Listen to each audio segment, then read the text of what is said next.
하나님 나라 백성인 하백 여러분, 하백의 성경 아카데미 오신 것을 환영합니다. 이 시간 로마서 12강 시간입니다. 함께 나눌 주제는 은혜 아래 들어오다의 로마서 1장 18절부터 32절 말씀입니다. 본문 살펴보기 C. 고발이 증명되다. 두 번째, 사람들이 한 일. 하나님을 알되 하나님을 영화롭게도 아니하며 감사하지도 아니하고 오히려 그 생각이 허망하여지며 미련한 마음이 어두워졌나니 스스로 지혜 있다나 어리석게 되어 썩어지지 아니하는 하나님의 영광을 썩어질 사람과 새와 짐승과 기어다니는 동물 모양의 우상으로 바꾸었느니라. 우리는 하나님이 창조 세계에서 주시는 계시를 어떻게 대하는가? 우리는 하나님을 알되 다시 말해 하나님을 예배해야 할 만큼 그분을 많이 알지만 마땅히 그래야 하는데도 그분을 예배하지 않습니다. 창조 세계를 통해 하나님을 아는 지식에 대한 더 적절한 반응은 그분을 하나님으로 영화롭게 하며 그분께 감사하는 것입니다. 다시 말해 우리가 모든 것을 그분에게 비쳤음을 인정하는 것입니다. 불평하는 자들은 실제로 불신자입니다. 감사는 믿음의 순종이 갖는 기본 표식입니다. 인간 본질의 중심에서 바울은 끔찍한 맛 교환을 찾아냅니다. 인간은 썩어지지 않는 하나님의 영광을 썩어질 사람과 우상으로 바꾸었습니다.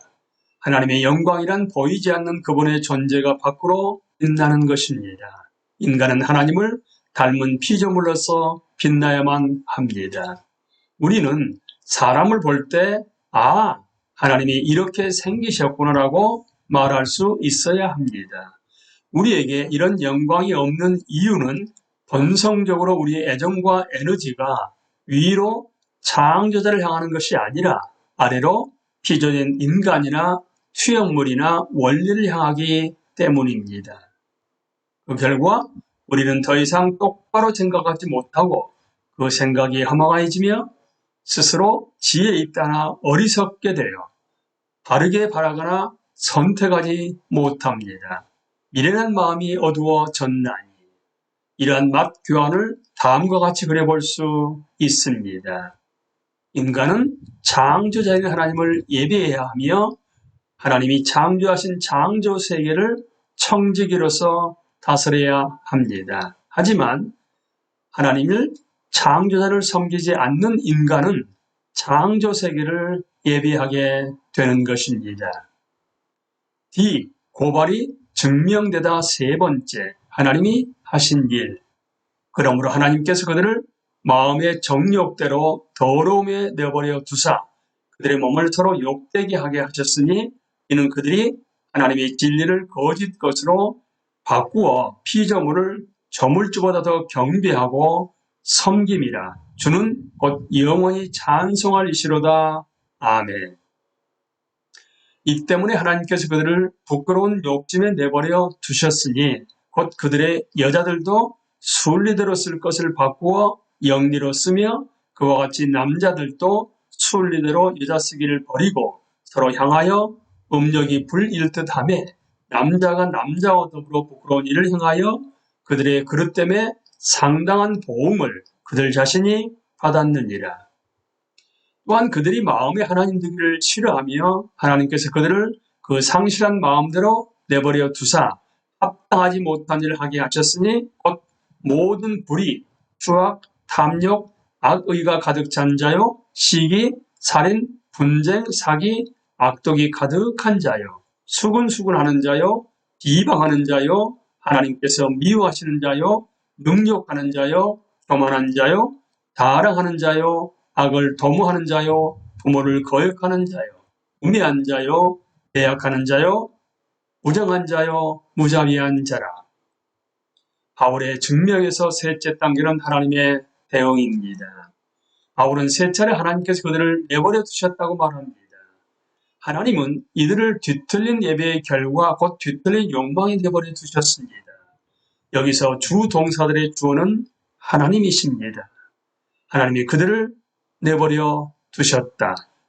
바울이 묘사하는 행동들은 근본 문제가 아니라 23절에서 이루어진 바꿈, 곧 교환의 결과입니다.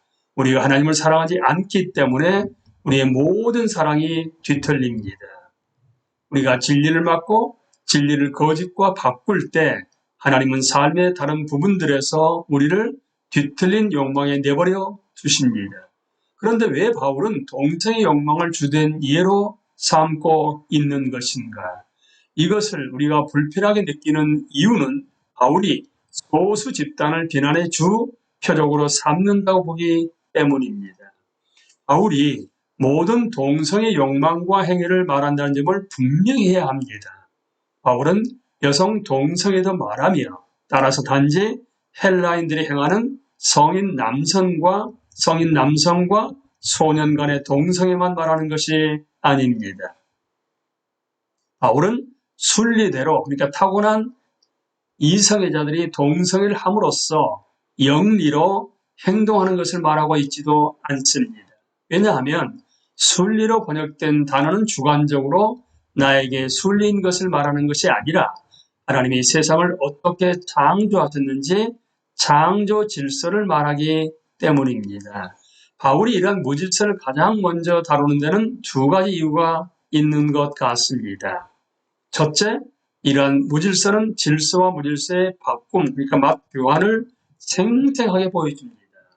바울은 바꾸다라는 단어를 23절, 25절에서 취해 26절에서 여성 동성의 욕망에 사용합니다.